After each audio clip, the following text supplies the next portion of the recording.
around the corner. The deal was for 2 years. The first year being on a 500cc V4 Honda, and then the second year being on a 4-stroke. So I had a lot of, well, the biggest decision of my life to make, I guess, really massive. Particularly bearing in mind where Paul Denning went to. Yeah, and you know, and the team that I was with, I was exceptionally happy with, and racing the Superbike. But there was obviously a bit of bad blood there with the bike breaking down at the end of the season, and so I was a bit disappointed in that. It was nobody's fault really at all, as we said earlier, but it did leave a bit of a bad taste really, having tried so hard for 4 years, runner-up every year. And then I thought, well, is it time for a new challenge? And anyway, in the end, I plumped to go the 500 Grand Prix route. And despite it not working out quite how I hoped, I've got absolutely no regrets doing it. It was something that... That's good. That's something that I tried Grand Prix earlier in my career. Well, I've been lucky enough to do a few wildcards. I knew then that it was something I wanted to do for one day, but it was something that I needed to be a better rider to be able to go and do. So I turned my back on it for a few years. Felt like I progressed enough to at least give it a chance. And then when I got the chance of a proper ride, Leon Haslam was doing with my teammate on a little V-twin Honda 500. So it's an old British team, ran out in the UK, so it was the perfect scenario to go and try it. And that was it, yeah, set off on the 500. What was the bike like to ride after the things you've been riding? A big 4-stroke. It was an animal, it really was. I think that's the bit that shocked me more than anything. It wasn't the lap times, it wasn't the competition. The bike itself was the biggest thing to try and conquer that year. And I crashed it more than I've crashed any bike. I rode that Suzuki for a whole season and probably fell off it twice. The Kawasaki's the previous seasons probably fell off it 2 or 3 times. The little Honda I won the British Championship on, I never ever fell off it. And that 500cc Honda, I fell off it twice every weekend.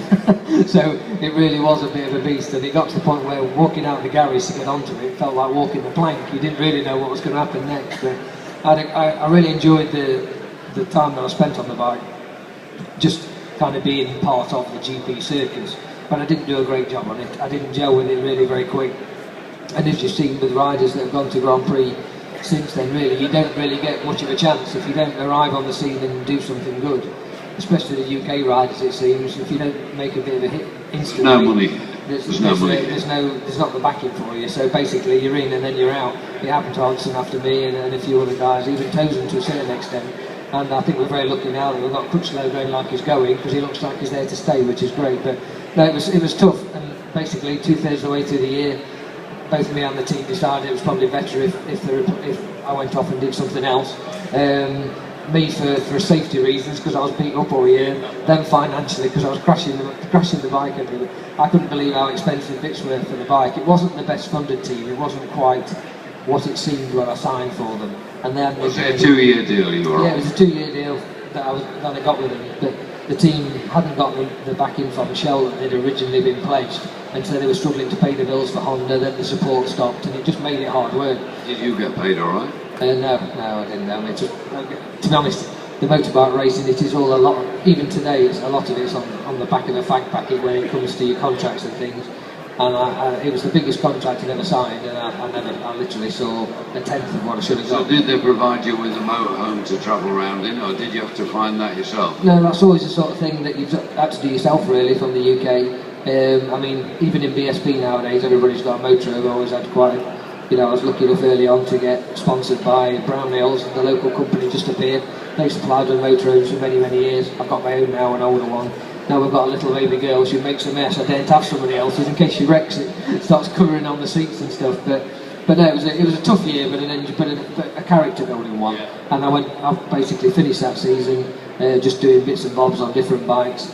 And I was very lucky, really, that Harold Eckel had remembered me from my Superbike days doing wildcards, and gave me an opportunity to go World Superbikes in 2002 on a Kawasaki, right, which has stayed there for the next 6 years. So you're back home to Kawasaki? So yeah, back home to Kawasaki, and to be honest, I've ridden a Kawasaki pretty much ever since, really. I've ridden a couple of other bikes, short term, but I've been on a Kawasaki more than anything. And who was your teammate?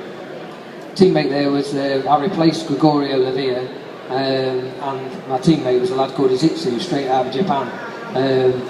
He was a Japanese champion. He was very fast on some of the circuits and very average on others. He didn't seem to learn circuits very fast.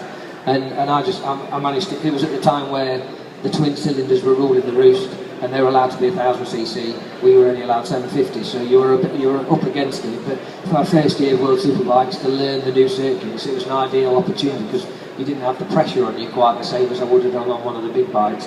And after a year like I had on the Honda, I needed to kind of build my confidence again.